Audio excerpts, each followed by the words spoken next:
Canal oficial ou pelo canal A Tia Pode, o canal das tias do Zap. Hoje nós vamos ter um convidado muito especial, um deputado federal que tem feito a diferença em Brasília. É um deputado valente que peita as pautas de direita, as nossas pautas que são caras para nós, que defende aí a anistia, que defende aí a liberdade de expressão e todas aquelas pautas que nós de direita defendemos. Seja bem-vindo ao programa do canal A Tia Pode, deputado Reinhold Stefanes Jr. Obrigado, Naná. É um prazer estar aqui com você. Ao nosso amigo Alexandre Domingos, que está cuidando da mesa. E realmente, Brasília está um momento muito difícil e nós defendemos os princípios e valores que você também defende, Naná, que é a família, a liberdade, a pauta conservadora, e tem muita coisa para contar dos bastidores. É isso que eu quero saber, eu estou curiosa, eu quero saber como é que funciona lá dentro, né? A gente vai começar aqui porque é o seguinte, o nosso programa, o objetivo do nosso programa é levar ao conhecimento das pessoas mais simples quem são os deputados, os vereadores, os parlamentares que são do nosso time.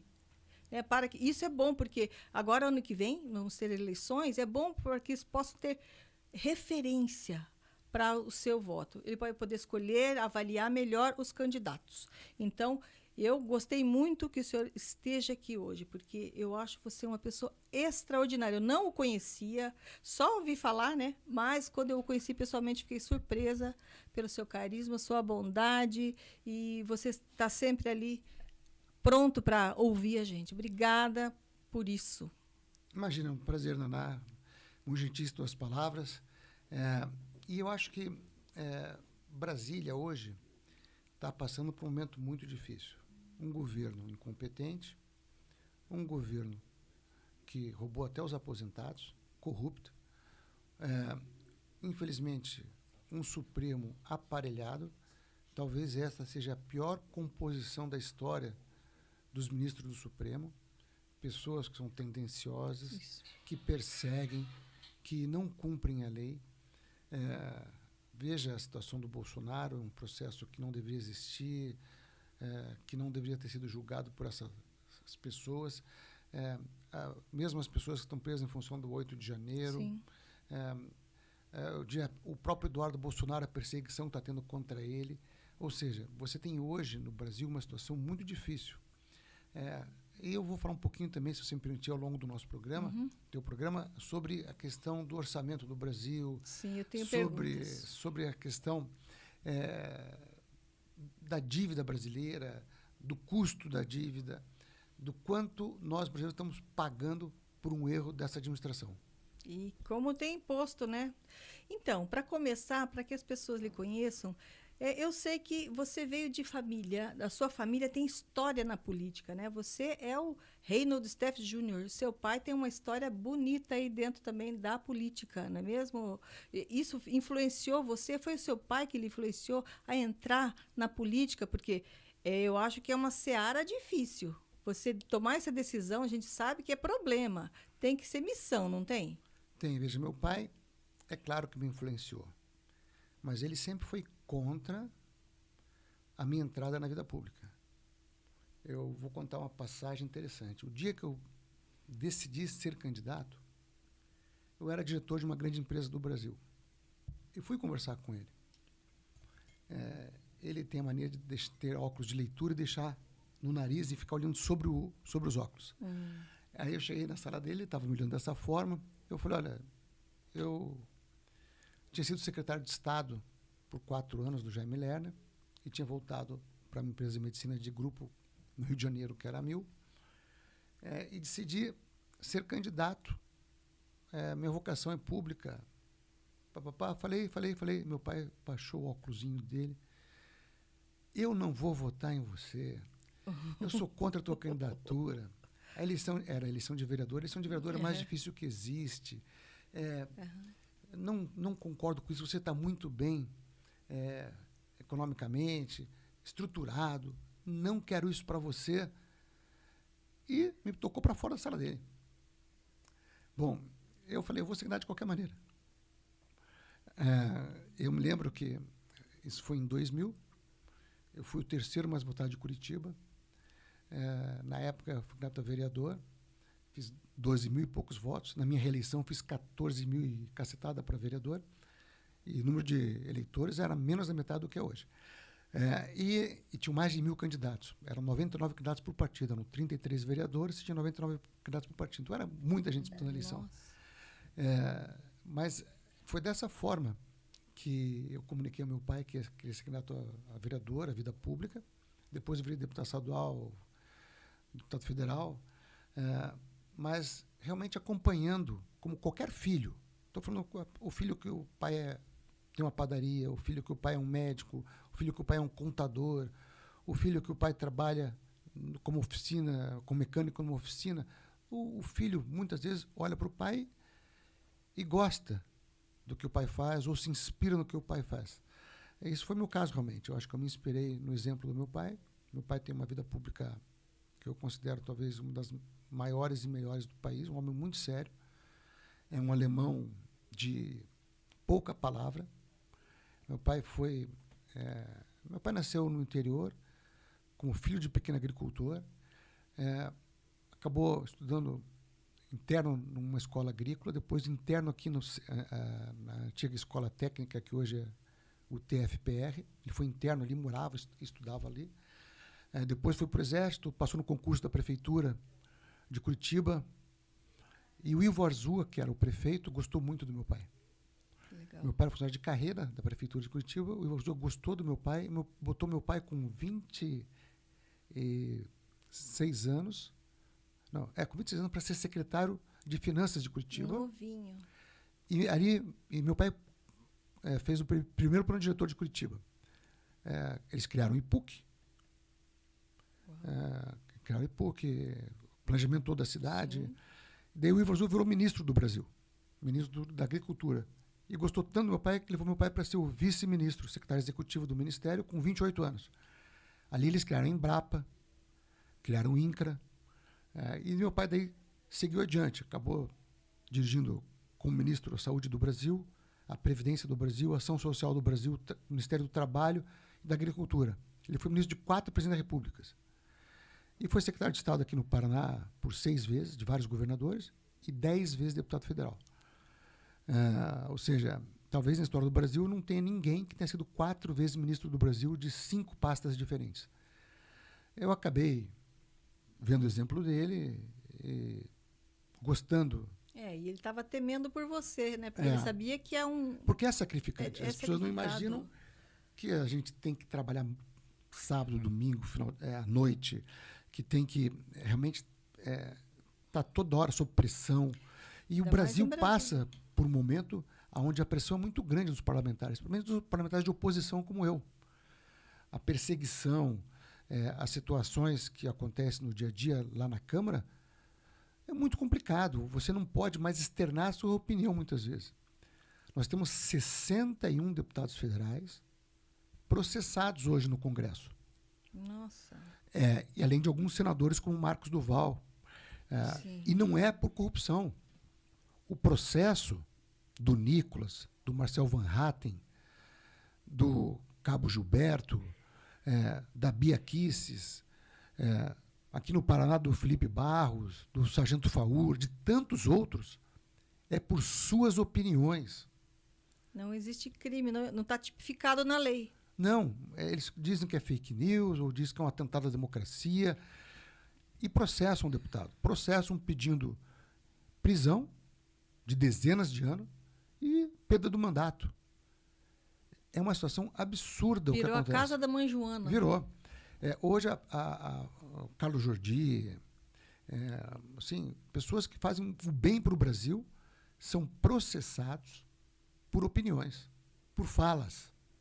Então, na hora que o Marcel Van Hatten vai na tribuna e fala que o Fábio Schor, delegado da Polícia Federal, está perseguindo, ele está tentando contra o país. Na hora que a Bia Kicis coloca que as urnas eletrônicas, ela tem dúvidas com relação ao processo, isso é fake news, processo nela. Na hora que o Felipe Barros vai, como deputado federal, presidente da Comissão de Relações Exteriores do Brasil, no Congresso americano, levar um dossiê que foi votado no Parlamento brasileiro, na comissão, acusando o Alexandre de Moraes de vários crimes, isso atentado contra a soberania do país, processo no Felipe. Essas situações é que não podem, viu? Eu acho que os deputados passam mais tempo se defendendo das acusações do que preparando projetos de leis que venham nos ajudar aí. Sim, e acusações absurdas. Hoje a perseguição é muito grande. Nossa, que absurdo. Hoje é um absurdo isso daí. Agora, de qualquer maneira, a gente não pode baixar a cabeça, temos que enfrentar esse pessoal. Então, nós estávamos falando sobre a sua carreira, como começou e como é difícil hoje ser um parlamentar. Antigamente as pessoas ignoravam todas essas coisas porque você está lá por vocação, como você disse no começo, né? Está lá por vocação. Você não precisava estar lá.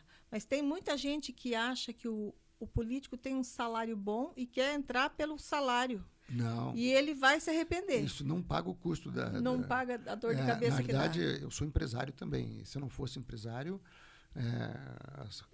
porque a despesa que a gente tem quando viaja, quando almoça, quando é muita coisa, não é coberto por um mandato. A gente realmente tem que se dedicar e esqueça esse assunto. Você tem que estar lá por vocação, por acreditar que você quer fazer o bem para o país, por defender as pessoas. Tem bandeira da agricultura, tem bandeira da saúde, tem bandeira do autismo, tem bandeiras importantíssimas que você tem que realmente defender e lutar por elas. Fora aquelas bandeiras da esquerda que parecem bonitinhas, mas tem uma capivara no meio. Tem que analisar bem. Normalmente é sempre assim. A esquerda, até quando ela defende uma coisa que parece ser boa, na realidade desconfia. É ruim. Não, é ruim. É ruim. Eles querem defender as mulheres, mas defendem que homem dispute campeonatos com mulheres. Homens que se sentem mulheres disputem atletismo, luta, futebol, basquete. Não pode isso. Isso, na verdade, é muito prejudicial à mulher. A mulher. Isso é um absurdo. E tantas outras bandeiras de costumes deles, né? Lugar de mulher é onde ela quiser, mas não é. Mulher não está desenvolvida psicologicamente, fisicamente, para assumir um papel do homem. Vai carregar um saco de cimento. Então, as pessoas... Não é assim. A gente tem... O nosso corpo é preparado para ser mulher, para ter filho, para cuidar da casa, para... A natureza, a nossa natureza feminina. O homem é mais forte, o homem tem mais testosterona, o homem tem mais capacidade de força. Não dá para competir fisicamente num esporte com uma mulher. O homem não pode participar disso. E nem pode também usar um banheiro feminino. Isso é outra pauta. Chega um homem que nem é operado e vai lá no banheiro feminino. Não faz o menor sentido isso. Não faz. Agora tem uma moda, falando de banheiro de todo mundo, um nome bonitinho que eu vi no shopping, banheiro das famílias. Estava eu no shopping, aí a mãe estava lá vendo na loja e o filhinho queria ir no banheiro. Foi a menininha no banheiro, em seguida me entra um homem no banheiro, no mesmo banheiro. E eu achei aquilo um absurdo, porque a criança entrou sozinha no banheiro, entrou um homem atrás, vai saber o quê? Então, eu acho que esse banheiro das famílias no shopping é perigoso. Tem que tomar muito cuidado com essas coisas. Na verdade, tem muita gente pervertida, muita gente que, mesmo que não seja pervertido, que não faz sentido ele estar com uma criança lá. E eu não entro. Não pode. Eu não entro, nem com banheiro assim eu não entro. Né? Mas então, o deputado, o senhor é economista de formação, né? Eu sou economista, eu fui executivo de uma grande empresa de medicina de grupo, eu tenho algumas empresas, tenho pós-graduação na Alemanha e nos Estados Unidos, em Harvard e no Friedrich Naumann Stiftung. Fui presidente da Elejor, que é uma empresa também na área de produção de energia. Ou seja, tem uma boa estrutura, tanto acadêmica quanto executivo, de sistema privada e do Poder Executivo como secretário de Estado por 4 anos da Administração e Previdência. Criei a Paraná Previdência, o Serviço de Assistência ao Servidor, que cuida da área de saúde, e tenho uma boa experiência parlamentar, como vereador por 2 vezes, deputado estadual e deputado federal. Sabe, então, administrar, né, o seu cargo. E falando de economia, Haddad, como é você ter que lidar com todas essas questões esses impostos que o Haddad está colocando no país? Cada dia é um imposto novo, a gente não sabe mais o que... Olha, o apelido do Haddad é Taxade. Taxade. Está corretíssimo. Esse governo, ele aumentou praticamente a alíquota de todos os tributos existentes no país e criou mais 34 novos tributos. 34. 2 semanas atrás, nós íamos criar mais 10, que era imposto sobre letras de câmbio, sobre fundos agrícolas e tantos outros. Uhum. E a gente derrubou.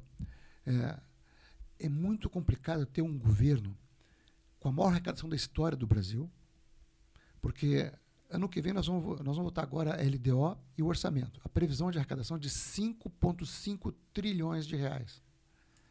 Mesmo com essa arrecadação, eles conseguem gastar 6,5, ter um déficit de 1 trilhão.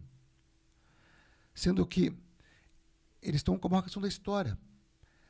Não faz o menor sentido não isso. Faz. Eles estão gastando demais, indevidamente, estão roubando muito. Está sem controle. Sem fiscalização. Sem fiscalização, porque eles têm aparelhado, infelizmente, o Tribunal de Contas da União, essa questão do próprio Supremo. Isso está muito ruim. Está tudo emparelhado. Não, e você veja, só para ter uma noção, nós estamos com 9 trilhões de dívida. Nossa. Ele pegou o governo no azul, quando o Bolsonaro saiu. No azul. Agora, 9 trilhões de déficit, de dívida brasileira. Ano que vem nós vamos gastar 2,5 trilhões a previsão para pagamento dos encargos e juros da dívida brasileira. É demais. É muita coisa. É muita coisa. Do que a gente arrecada, metade é para pagamento de juros e encargos da dívida brasileira, do custo da dívida brasileira. É demais. Eles tinham que começar a cortar e diminuir custos e não fazem isso. Eles estão deixando para o futuro do país uma bomba.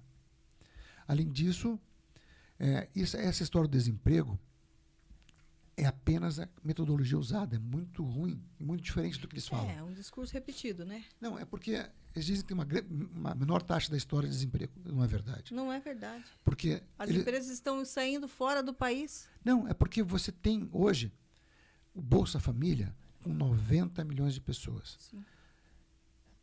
Todo mundo que recebe Bolsa Família é desempregado. Então, eles consideram que quem recebe Bolsa Família não é desempregado. Então, não pode ser computado no cálculo. Sim. Quem desiste de procurar emprego porque não consegue, também é considerado fora do índice de desempregado.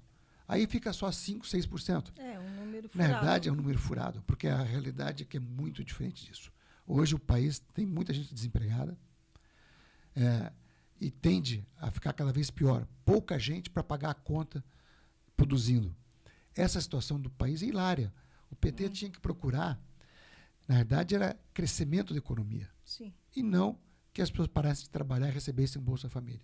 Está muito difícil para todo mundo. Eu acho que o excesso de assistencialismo ele corrompe o caráter do ser humano. O brasileiro está acostumado a ganhar tudo fácil. Agora vem essa tal da luz. Minha mãe sempre ensinou. Solidária. Minha mãe ensinou que não existe almoço grátis. Alguém tem que pagar a conta. A luz solidária, ela deve atingir 80 milhões de pessoas que não vão mais pagar a luz. Quem vai pagar vai ser os outros restantes da população. Então, vai subir para mim. Isso, vai subir para todo mundo que não for receber o benefício. Então, nós estamos falando que 80 milhões de pessoas não vão mais pagar a luz. Em compensação, os outros 130 vão pagar no lugar. É uma situação que cada vez mais pessoas não têm responsabilidade. Quando a pessoa precisa, a gente tem que ajudar, mas tem que ser algo passageiro e não algo definitivo, como é no Brasil. O Brasil está se inviabilizando para o futuro. E as pessoas não veem isso. Eu acho que o povo, eles caem em narrativas, em discursos repetitivos, porque quando você repete muito alguma coisa, aquilo dentro da pessoa passa a ser verdade, né? Então, existe aí uma maneira deles dizerem algumas coisas e as pessoas que não entendem, não sabem o que está acontecendo de fato. Eu vejo muitas pessoas defendendo esse governo. Por quê? Como é que uma pessoa pode defender esse governo com tudo o que está acontecendo? Como é que uma pessoa vai falar que as empresas prejudicam o país, que o agronegócio prejudica o país? Será que não é possível que a pessoa não entenda que isso daí está errado, que é o agronegócio que alimenta o mundo? Tinham que valorizar o agro. E cada vez surgem mais coisas dificultando o agro. Eles querem taxar. É que o Congresso hoje é muito forte, a Câmara dos Deputados principalmente, e não deixa novas taxações para a agricultura. Porque o agro sustenta o país, o agro gera emprego, gera renda. O Paraná, por exemplo, é muito forte no agro. E eles, se pudessem, taxariam o agricultor. Isso aumentaria mais ainda o custo dos alimentos. Eles falam que o agro é fascista. Porque as pessoas que estão no agro trabalham e produzem. É por isso. E quando o fascismo é um termo, na verdade, do socialismo do Mussolini. Eles até invertem as coisas. Eles que são os fascistas, que são ligados aos sindicatos, à esquerda, querem dizer que nós somos. Acusem-nos do que eu sou. E quando a gente defende família, a gente defende trabalho, a gente defende liberdade, é bem o contrário. É uma manipulação de informações. Sim. Eu vejo isso o tempo todo na Câmara. E as pessoas que estão aí, que não sabem, que não estão interessadas, aqueles que falam, eu não gosto de falar de política, eu não gosto de política, esses vão ser governados para quem gosta. Esses. Então, o meu objetivo como tia do Zap é levar essa informação até o mais simples, aquele que diz que não gosta de política. Olha, é muito bonito o teu trabalho, Naná, porque a dona de casa, que são as chamadas tias do Zap, é fantástico elas trabalharem na política, elas escutarem, entenderem, participarem. Discutir política. Você está levando informações às pessoas que antigamente não acompanhavam e tem que acompanhar, porque é muito importante acompanhar. A vida nossa, nossos filhos, do futuro do Brasil, depende da política. Então, esse trabalho que você faz, e esse nome de Tias do Zap é fantástico, é muito importante. Sim. Eu gosto muito do que você faz, gosto muito das pessoas mais humildes ou as pessoas que normalmente não acompanham a vida pública, agora acompanharem. É importante saber quem que é o deputado tal, quem é que é o ministro, qual foi a lei que foi votada, por que isso está acontecendo. Isso forma opinião. As pessoas não podem ser massa de manobra mais. Exatamente. É por isso que eu lhe trouxe no programa, porque eu quero apresentar você para as tias e os tios do Zap do Brasil, do Paraná principalmente, porque é mais uma opção de deputado que enfrenta, que defende nossas pautas. É isso. E eu tenho procurado realmente lutar por tudo isso. Uma informação que é interessante para passar para você: o Lindenberg, que é o líder do PT, que eu acho um deputado muito ruim, ele perdeu a votação no Conselho de Ética tentando caçar o mandato do Eduardo Bolsonaro. O Lindinho. O Lindinho da Odebrecht. Mas ele fez um recurso. Isso é só para a mídia. Isso aí não vai ser aprovado. Isso aí é uma narrativa que eles querem criar, que o Bolsonaro, o Eduardo, está nos Estados Unidos atentando contra a soberania do Brasil. Quando o Eduardo, na realidade, está denunciando a violação dos direitos humanos do país. Ele está certíssimo em fazer isso. Então. Agora, uma coisa que me preocupa, e que eu falei com o Hugo Mota, nós temos sessões normalmente terças, quartas e quinta-feiras. São as votações das leis brasileiras novas e modificações. Nas quintas, a votação é híbrida. O deputado não precisa estar em Brasília. O deputado pode estar fora de Brasília e marcar presença e votar. A casa, a parte administrativa, que é comandada pelo Hugo Mota, não está deixando o Eduardo Bolsonaro marcar presença. Porque daí dá que ele está faltando, que não representa mais o país e perde-se o mandato. Denunciar isso. Eu estou denunciando isso aqui, estou denunciando isso. Hoje eu estive na Gazeta do Povo, conversando com o Rodrigo Constantino, ao vivo. A gente tem que fazer com que a Câmara aceite, como todos os deputados federais do Brasil, que ele possa marcar presença e votar e participar da sessão. É um trabalho para as tias do Zap. Precisamos saber melhor sobre isso e nós vamos mandar e-mail, vamos encher a caixa de e-mail desse homem. Exatamente, porque o Eduardo está sendo proibido de marcar presença nas quinta-feiras. É o Hugo Mota? Hugo Mota, que é o presidente da Câmara dos Deputados. Sim. Isso aí não pode acontecer. Eu conversei com alguns advogados, inclusive com o Jeffrey Chiquini, para que ele entre na justiça contra a Câmara dos Deputados, porque não pode um parlamentar ser proibido de marcar presença. Escute, uma pergunta falando sobre isso, é que eu não entendo muito de leis. Uma pessoa comum, como eu sou uma cidadã comum, eu posso abrir um processo contra a Câmara Municipal por esse motivo? A Câmara Municipal não, a Câmara? Pode. Posso? Pode, sobre esse aspecto pode, e a justiça é que vai determinar se cabe ou não, mas pode. E nesse caso... Porque o povo tinha que se reunir e abrir. Tanto que eu sugeri uma ação com relação a isso, que pode ser, ou eu mandei mensagem também para o Eduardo Bolsonaro para que ele atendesse o Jeffrey, no sentido de que ele representasse ele oficialmente, mas se não, pode ser até sem representação oficial. Então, nós só precisamos de um advogado para a gente abrir esse processo. Porque é absurdo o Eduardo está sendo cerceado no seu direito de parlamentar, que é igual o meu, igual de todos os outros 513. Ele não está podendo marcar presença e votar e participar das sessões às quinta-feiras. Porque na casa, pelas regras da casa, um determinado número de falta... Essa é uma denúncia muito importante.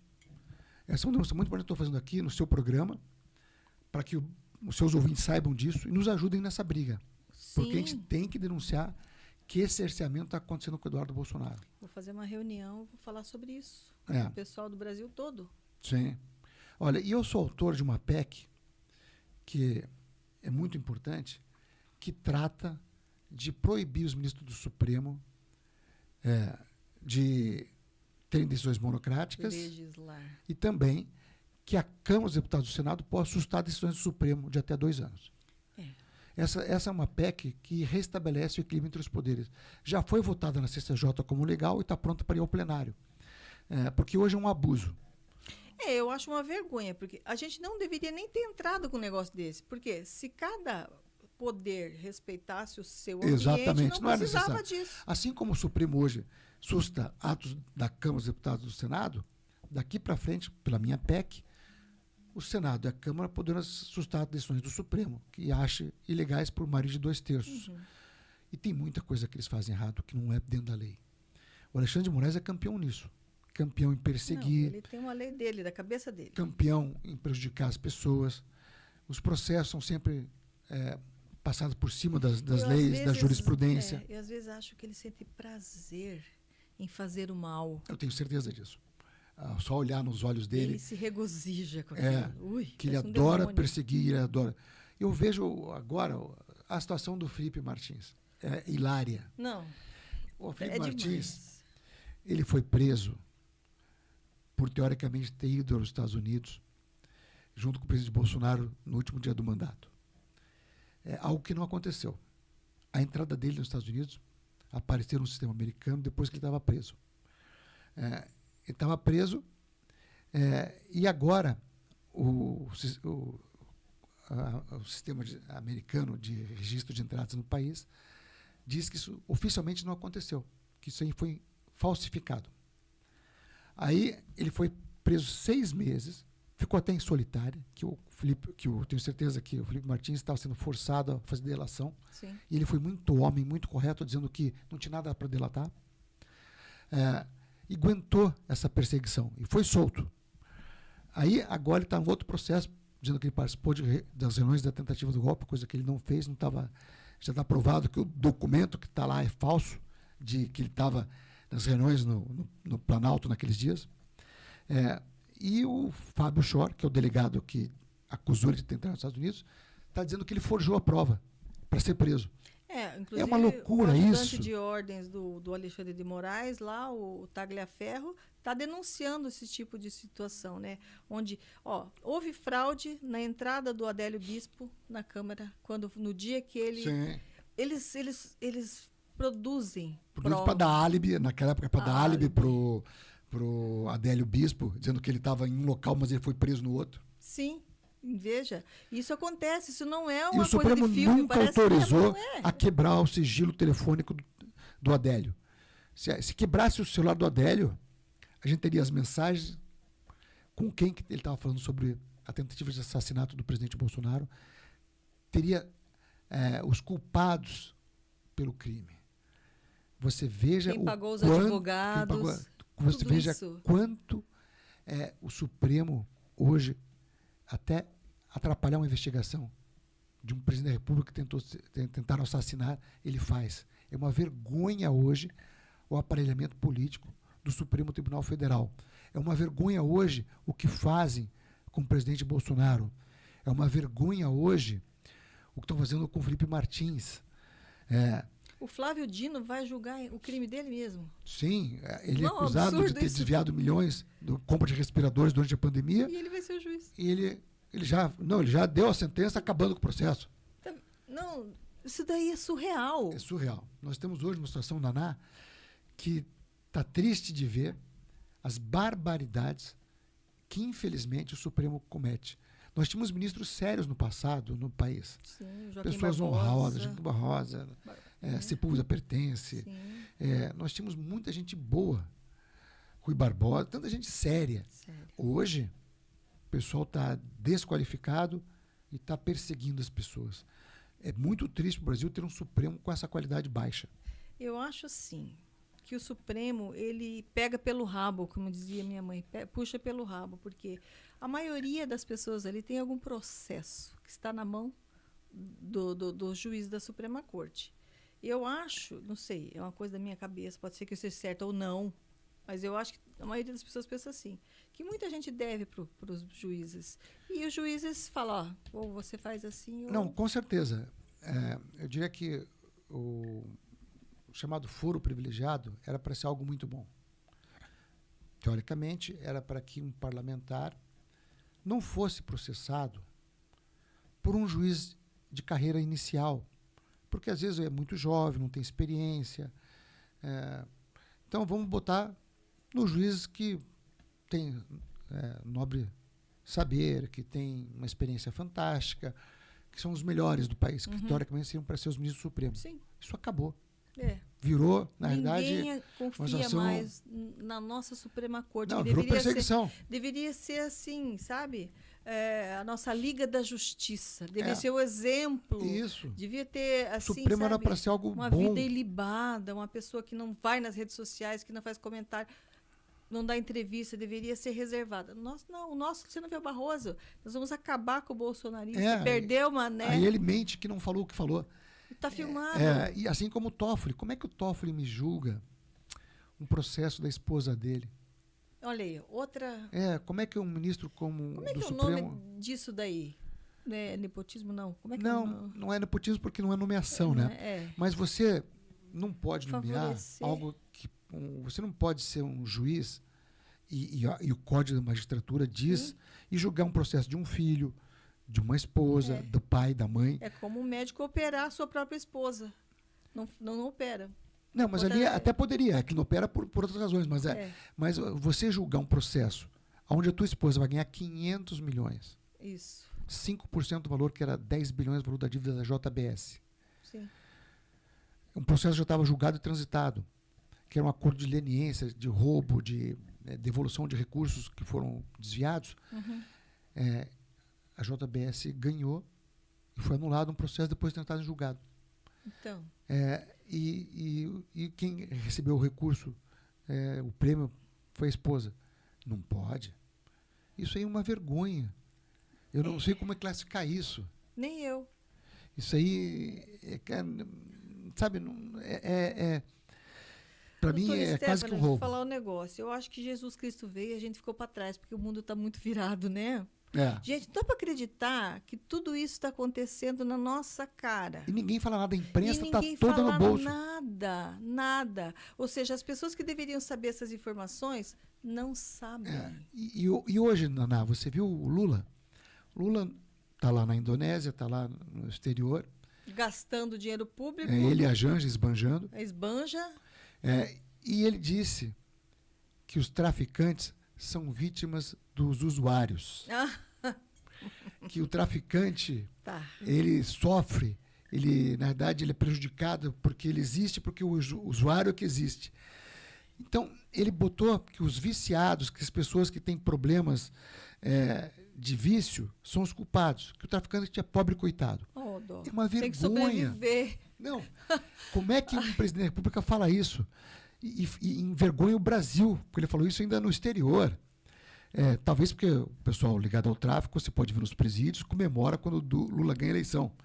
Sim. Mas as pessoas que criam pessoas doentes, pessoas que têm que ser custeadas pelo poder público, tratamento de saúde, pessoas que são vítimas, pessoas que sofrem. Se você já foi numa casa que faz tratamento químico, Sim. o sofrimento A história. da pessoa, Da família da da pessoa. família da pessoa, isso é morte, isso é doença, isso é custo para o SUS, isso é custo para a sociedade, isso gera roubo, gera violência. E ele dizendo que o traficante é vítima. É. O Lula está fora de si. Eles Na tão- realidade, eles defendem essas barbaridades. Eles ficam romantizando as drogas, dizendo, não é tanto, não é tudo isso. Você viu o que aconteceu aqui na Câmara Municipal de Curitiba? A vereadora lá fez uma audiência pública falando sobre as drogas. Eu vi agora também o Renato Freitas, com um traficante nomeado no seu gabinete, que foi morto em confronto com a polícia. Esse pessoal do PT, da esquerda, de modo geral, eles defendem que a droga seja livre, que as pessoas consumam cocaína, maconha, o que for em qualquer lugar. Isso só vai gerar mais consumo, mais doença, mais violência. E o Lula, frase caprichada hoje, que o traficante é vítima. Ai, minha nossa. E o pior, sabe o que é nessa questão das drogas? Essa lei sobre direitos humanos. Quando você vê alguém caído que passa mal por alguma doença, você pode pegar aquela pessoa e resgatar e né, compulsoriamente levar ela. Agora, se a pessoa é morador de rua, usuário de droga, está lá chapado lá, você não pode internar compulsoriamente. Por quê? Porque os direitos humanos não deixam. Isso é uma lei federal que precisa ser mudada. Tem que ser mudada, porque há situações que não há o que fazer. O que você tem que fazer realmente é pegar a pessoa, ela está fora de si, ela nunca vai autorizar, ela nem sabe o que ela está falando, você tem que pegar e levar ela para o tratamento. E tem algum deputado que já fez essa proposta? Tem várias propostas nesse sentido, é uma guerra para aprovar lá, mas é uma coisa que eu defendo que tem que ser aprovada. Precisa urgente, nós precisamos salvar a nossa cidade. Eu vejo que o Paulo Martins aí está se virando nos 30 aí para tentar ajudar a tirar um pouco disso daí, mas eu vendo que os bairros estão ficando cheios de... Veja, o número de moradores de rua dobrou no Brasil, porque eles dizem que nem tem inflação, mas você vai no mercado. Você vai no mercado, o cafezinho que era 3 está 33. Mas isso é promessa de campanha do Lula. Ele falou que a picanha ia ficar do preço do café. E, mas ele cumpriu. Cumpriu, não cumpriu? A picanha está no preço do café. Ela não baixou o preço do café, foi o café que subiu para o preço da picanha. Exato. É uma barbaridade. Mas a gente se diverte com as coisas. É triste. A gente, né? tem que rir para não chorar. É um absurdo isso. Então, nós já falamos sobre essa questão do imposto, né? Então, agora vamos falar um pouquinho sobre essas perseguições políticas aí, sobre a questão do Bolsonaro, o julgamento do Bolsonaro. Né? O senhor acha que o Bolsonaro vai se livrar da cadeia de acordo com o andamento desses processos? Olha, legalmente falando, o Bolsonaro nunca poderia ter sido julgado. Nem julgado. Como é que a pessoa é julgada por um golpe de Estado que nunca aconteceu? Se fosse para dar golpe de Estado, você dá no cargo. Não troca Forças Armadas e dá para o seu inimigo o poder. Isso. Na realidade, dia 8 de janeiro, ele não era mais presidente. Ele estava na Disney. Estava em Orlando. Como é que você faz um golpe de Estado sem uma arma? Exato. Só com um pipoqueiro, sorveteiro. A Débora, que nem entrou nos prédios públicos, mas escreveu com batom uma frase, perdeu o mané, dita tristemente pelo Barroso. A gente está fazendo um documentário sobre isso, ela falou assim que o batom nem era dela, era alguém que estava pichando e pediu para ela escrever. Ela só pegou e continuou escrevendo. O batom nem era dela. E nem era batom, era um gloss que você só passando a mão. Sim. O máximo que a pessoa poderia ser penalizada era por pichação. E ainda assim, com batom, não sei, nem faz dano ao patrimônio público. Não faz, passa um paninho. Mas toda essa narrativa criada de golpe de Estado, que nunca existiu, ainda do presidente Bolsonaro, é um absurdo. Então ele não poderia ter sido nunca... Veja, no dia 8 de janeiro, o G. Dias, que não deixaram esse general... Blindaram ele também. Que não deixaram ele participar da CPI, que estava investigando os atos do 8 de janeiro, dizer por que ele recuou a tropa para deixar invadirem os prédios públicos, Por que ele diminuiu pela metade o efetivo do dia? Porque ele deixou entrar na esplanada. Se ele sentasse o cacetete, a borrachada na turma, não teria acontecido nada. Ele deu aguinha. Ele deu aguinha. Mas tinha muita gente infiltrada, contratada pelo PT para estar lá no dia e tumultuar. Eu sei que naquela época saiu um ônibus de Cascavel, que eu fui informada que saiu 1 ou 2 ônibus de Cascavel para Brasília, ônibus da esquerda, já com tudo pronto para invadir lá. Exatamente. E botar a culpa pra gente. Havia infiltrados, esse pessoal acabou caindo numa armadilha. E as 185 câmeras. O Flávio Dino comeu todas elas, por isso que ele está gordinho. Porque não falar outra coisa, é absurdo. Desapareceram as imagens filmadas do 8 de janeiro pelo Ministério da Justiça. É outra barbaridade. Como é que isso pode acontecer? Isso aí foi de propósito. Claro que foi de propósito. E você então ter julgado por um golpe que não existiu. Depois o presidente Bolsonaro não tem mais foro privilegiado. Eles mudaram o entendimento. Então não deveria ser o Supremo, né? Não. Porque o Lula foi julgado exatamente. nas instâncias corretas. Por roubo comprovado. Sim. Depois, você também não julgou no plenário, porque no plenário poderia alguém pedir vistas, e daí o processo não iria acabar, porque daí tem lá o Cássio Nunes Marques, o André Mendonça, que poderiam pedir vistas do processo, que levaria para o ano que vem, que ele acabaria não condenando o Bolsonaro nesse 7 meses, é o processo mais rápido da história do Supremo Tribunal Federal. Eu estou falando que desde que o Tribunal Federal existe, esse aqui é um processo complicadíssimo, importantíssimo. Quantos terabytes? Eu não sei, mas é gigante. Mas acho que foram 8 terabytes. Não dá tempo. Então, nem 4 anos de leitura. O Alexandre de Moraes, ele passou por cima de todas as formas possíveis da defesa para fazer rapidamente o processo. E fez na turma, que também é outra ilegalidade. Está tudo fora do controle. O Supremo hoje persegue o presidente Bolsonaro e sua família. É muito triste para o Brasil essa situação. Alexandre de Moraes tinha que se dar por impedido. O Fux foi brilhante. Eu gostei muito. Deu aula. O Fux disse que era ilegal, que era imoral, que havia perseguição. O Fux só não abordou um tema que eu vou falar agora aqui, que é o tema do Flávio Dino, do Alexandre de Moraes e do próprio Zanin serem impedidos por lei de julgarem o Bolsonaro. Sim. Na hora que o Flávio Dino chegava publicamente, chamava o Bolsonaro de tudo quanto é palavrão, que tem processos contra o Bolsonaro, que dizia que o Bolsonaro era um assassino, que o Bolsonaro era 1000 coisas ruins, a pessoa tinha que se declarar por impedida de julgar. É muito claro o voto dele. A lei também prevê que o Zanin, que era advogado contra o Bolsonaro, que tem ações contra o Bolsonaro, tinha ações contra o Bolsonaro, que era advogado do atual presidente, sendo que o Bolsonaro era o principal adversário político do presidente Lula para ser candidato a presidente da República na eleição de 2026, ele tinha que se declarar por impedido. Alexandre de Moraes nem precisa dizer. Alexandre de Moraes tem ódio do Bolsonaro. Sim. Como é que uma pessoa que tem ódio do Bolsonaro não se declarou por impedido? Eles nunca poderiam participar do julgamento do Bolsonaro. Sim. Essa é a lei brasileira. Um juiz, em qualquer instância, tem que se declarar por impedido, ou tem que ser julgado pelos pares por impedido, de julgar uma pessoa que desafeta deles.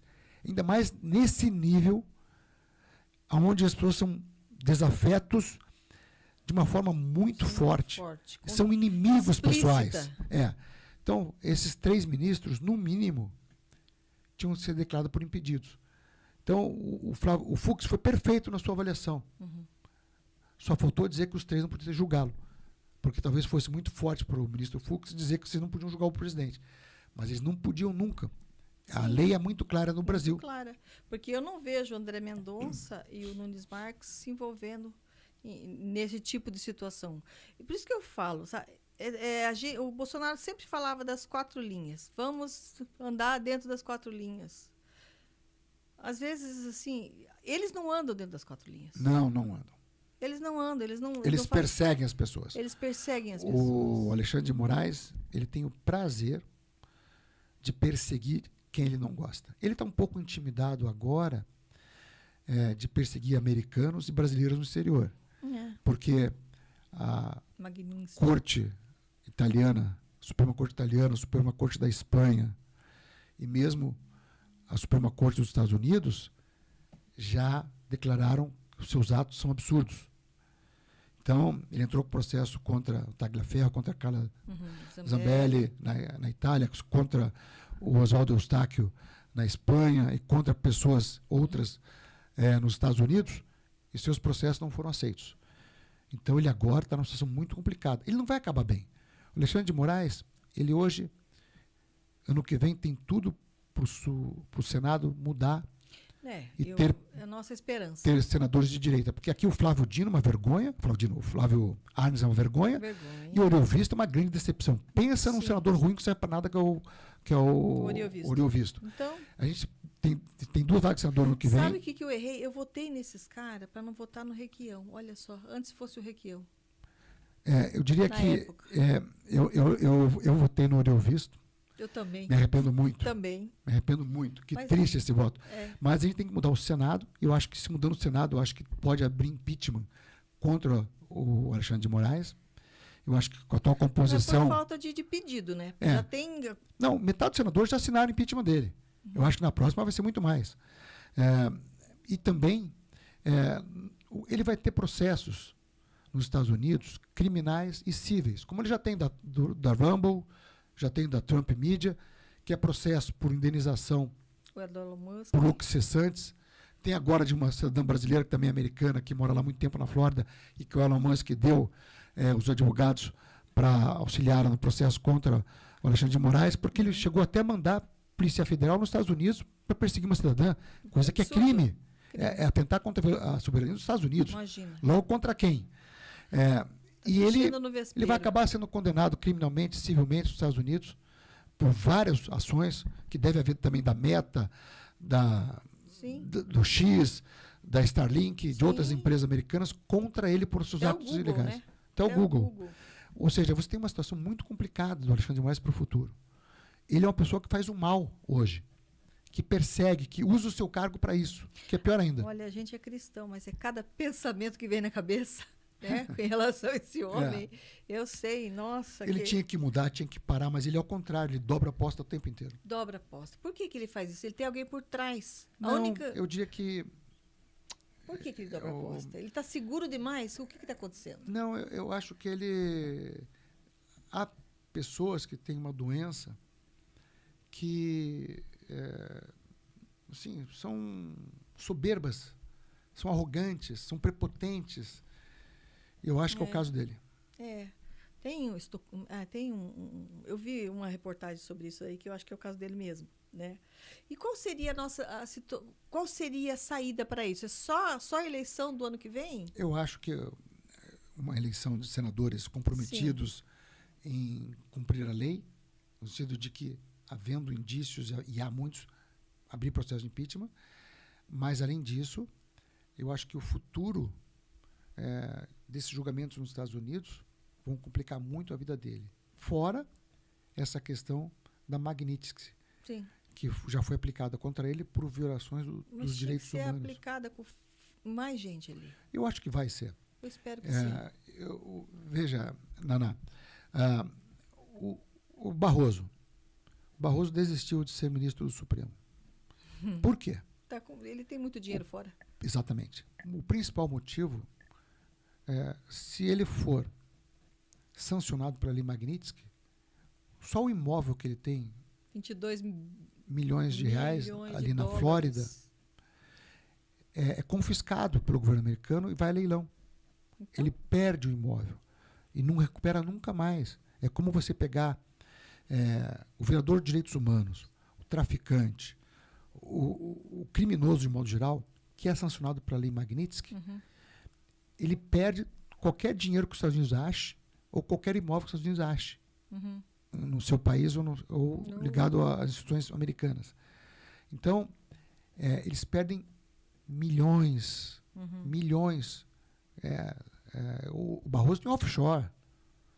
Escute uma pergunta, eu até anotei aqui, sobre essa questão, para as pessoas saberem, quando fala em paraíso fiscal, porque eu acho que é a única solução para o Alexandre de Moraes. Ele deve ter investido em algum paraíso fiscal. O que é um paraíso fiscal? Você pode explicar para as pessoas o que é um paraíso fiscal? É onde não tem controle do dinheiro, o dinheiro também não tem tributos, mas se você descobre que ele tem dinheiro em paraíso fiscal, ele perde. É que, na verdade, normalmente é um número. É difícil. É um número e você não tem o nome da pessoa, você não tem quem é o dono da conta.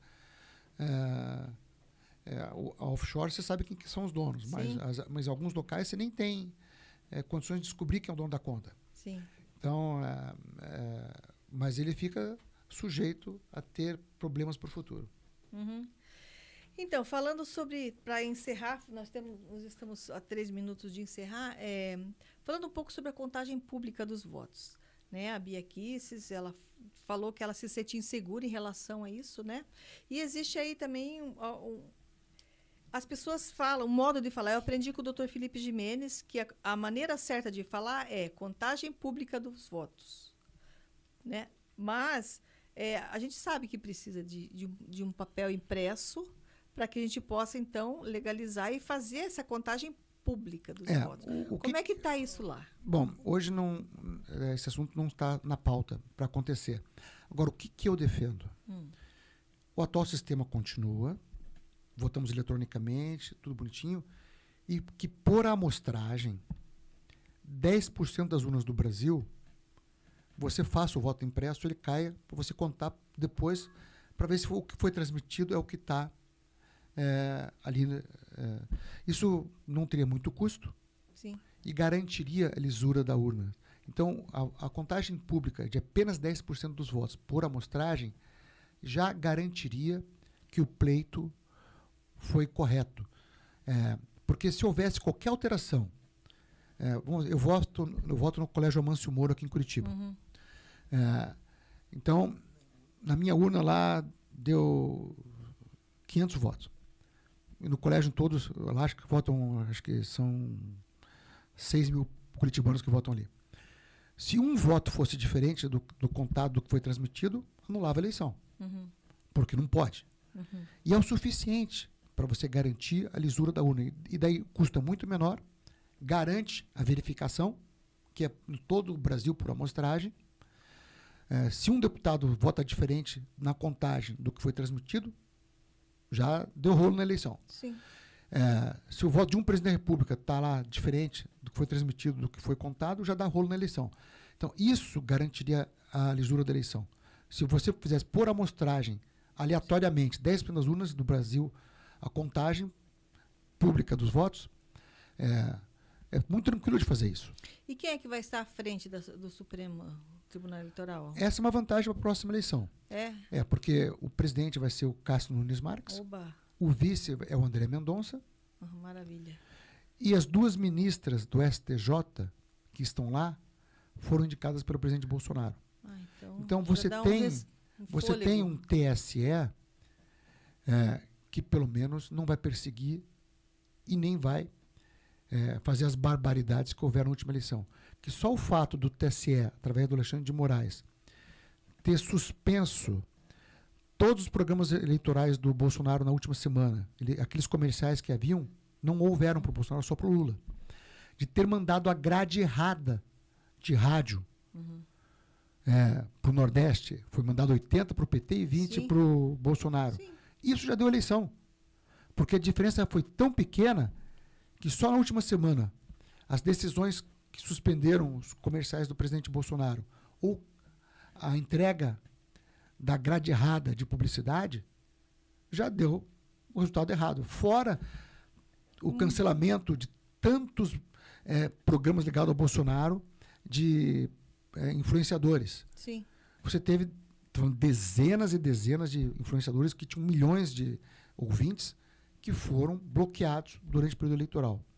Só aí a eleição já foi influenciada negativamente pelo Alexandre de Moraes.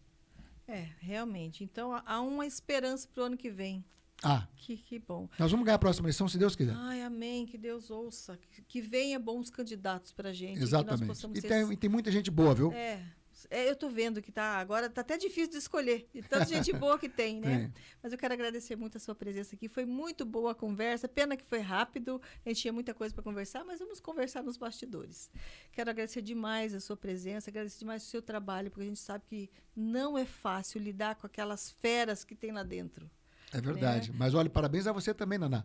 As tias do Zap são um sucesso e é muito bom as pessoas acompanharem a vida pública. E principalmente a dona de casa, que antigamente não participava da vida pública e agora acompanha e sabe mais do que a gente. E a gente briga pelo que é certo. A gente vai para a rua. Se precisar, a gente vai para a rua. Não, essas mulheres são guerreiras. Não, sabe o que eu penso? Eu já criei meus filhos. Meus filhos que cuidam dos filhos dele. Agora eu não tenho mais nada a perder. Tá certo. Eu vou lutar pelos meus netos agora. Eu não me importo mais comigo. Então eu quero agradecer tudo isso. Pessoal, nós estamos aqui com o Centro Óptico Portão, que é um parceiro nosso aqui. Se liga. Melhor óculos que eu já tive foi esse aqui. Foi feito pelo Centro Óptico. Pessoal, até mais.